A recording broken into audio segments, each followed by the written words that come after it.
le capitaine Ibrahim Traoré, qui s'est emparé du pouvoir au Burkina Faso, a décidé d'impliquer les civils dans la lutte contre les insurgés islamistes. Les nouvelles autorités de la transition vont lancer l'offensive contre les groupes djihadistes.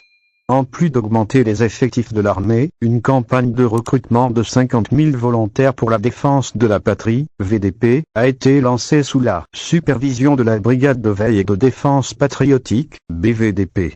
Les VDP, de 18 à 79 ans, responsables des dernières attaques contre les forces de défense et de sécurité et des civils dans la région du Sahel, la branche locale du groupe de soutien à l'islam et aux musulmans, SIM, n'a pas tardé à réagir. Dans une vidéo de 5 minutes dont des extraits ont été largement diffusés sur les réseaux sociaux lundi 28 novembre, Jafar Dicko, qui préside au Destiné dans sa rue l'Islam, fondé en 2016 par son frère aîné feu Malam Ibrahim Dicko, mort en mai 2017, a mis en garde les autorités contre l'enrôlement de civils dans la guerre contre les djihadistes. Des menaces de représailles sont aussi envoyées aux candidats pour la défense de la patrie et à leur village d'origine.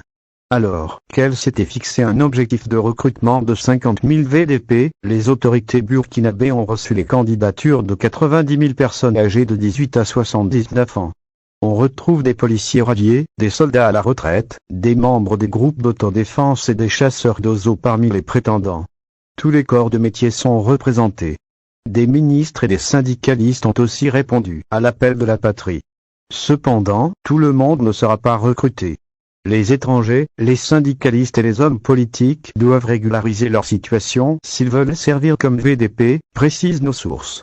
Des bandits, les candidats retenus bénéficieront d'une formation militaire de 2 à 4 semaines, selon le décret de juin 2022 portant statut du VDP. Ils signeront un engagement renouvelable de 2 ans avec l'État avant d'être mis à la disposition de la BVDP et ils devraient percevoir une prime de 60 000 francs par mois.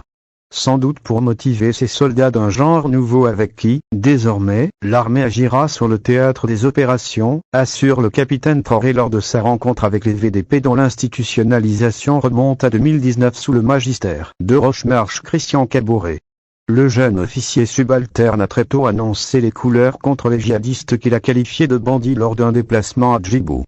Pourtant, revendiquant l'attaque du 26 septembre contre un convoi de ravitaillement à destination de cette ville de la région du Sahel, à plus de 200 km au nord de Ouagadougou, le XIM avait invité les nouvelles autorités à privilégier la voie du dialogue pour sortir de l'impasse sécuritaire. À travers cette opération qui a coûté la vie à 27 militaires et 10 civils, les djihadistes affirmaient avoir porté un coup économique qui a provoqué un tremblement au sein de l'armée, faisant alliance au putsch du 30 septembre contre le lieutenant Damiba, lui-même auteur du renversement de Roch Kaboré, après une attaque djihadiste à Inata, toujours dans le nord.